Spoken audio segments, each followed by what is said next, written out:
সৌন্দর্য বৃদ্ধির জন্য ফেসিয়াল করান অনেক নারী, কিন্তু এবার সেই ফেসিয়ালই কাল ডেকে আনলো 3 নারীর জীবনে। ভ্যাম্পায়ার ফেসিয়াল করে এইচআইভিতে আক্রান্ত হয়েছেন তারা। দীর্ঘ সময়ের জন্য নিজেকে তরুণ দেখাতে কসমেটিক সার্জারি এবং ইনজেকশনের আশ্রয় নিচ্ছেন অনেকে। মুখে ইনজেকশনের মাধ্যমে ত্বক সুন্দর ও টানটান রাখতে ভ্যাম্পায়ার ফেসিয়াল করেন কেউ কেউ।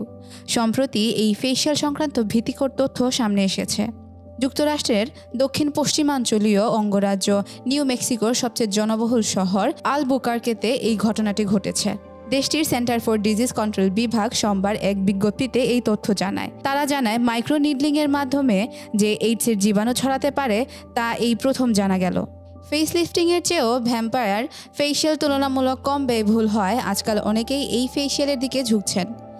ভ্যাম্পায়ার ফেসিয়ালে মূলত ব্যক্তির হাতের কবজি থেকে কিছুটা রক্ত নিয়ে তার প্লেটিলেট আলাদা করে ইনজেকশনের মাধ্যমে চেহারায় পুশ করা হয়ে থাকে। তবে অপরিচ্ছন্ন অবস্থায় এই ফেসিয়াল করলে তার ফলাফল মারাত্মক হতে পারে। রক্তের মাধ্যমে এই ফেসিয়াল করা হয় বিধায় এটি ভ্যাম্পায়ার ফেসিয়াল নামেও পরিচিতি পেয়েছে। সিডিএর তথ্য অনুযায়ী মধ্যবয়স্ক প্রথম এক নারী এইচআইভি ধরা পড়ে 2018 সালে।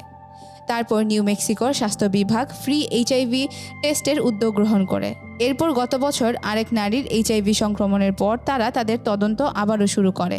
তদন্তে বেরিয়ে আসে ওই নারী কোনো ধরনের মাদক গ্রহণ করেননি বা এইচআইভি আছে এমন কোনো ব্যক্তির সংস্পর্শেও আসেননি। তবুও তিনি এই ভাইরাসে আক্রান্ত হওয়ার কথা জানিয়েছেন।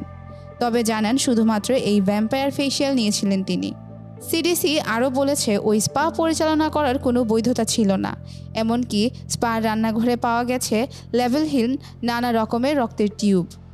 এই সংস্থা জানায়, ওই স্পা থেকে সেবা নেওয়া মোট 59 জন এইচআইভির ঝুঁকিতে রয়েছেন। তার মধ্যে 20 জন এই ভ্যাম্পায়ার ফেসিয়াল নিয়েছেন। তবে সেখানে কিভাবে এই ভাইরাস এসেছে তা এখন পর্যন্ত জানা সম্ভব হয়নি।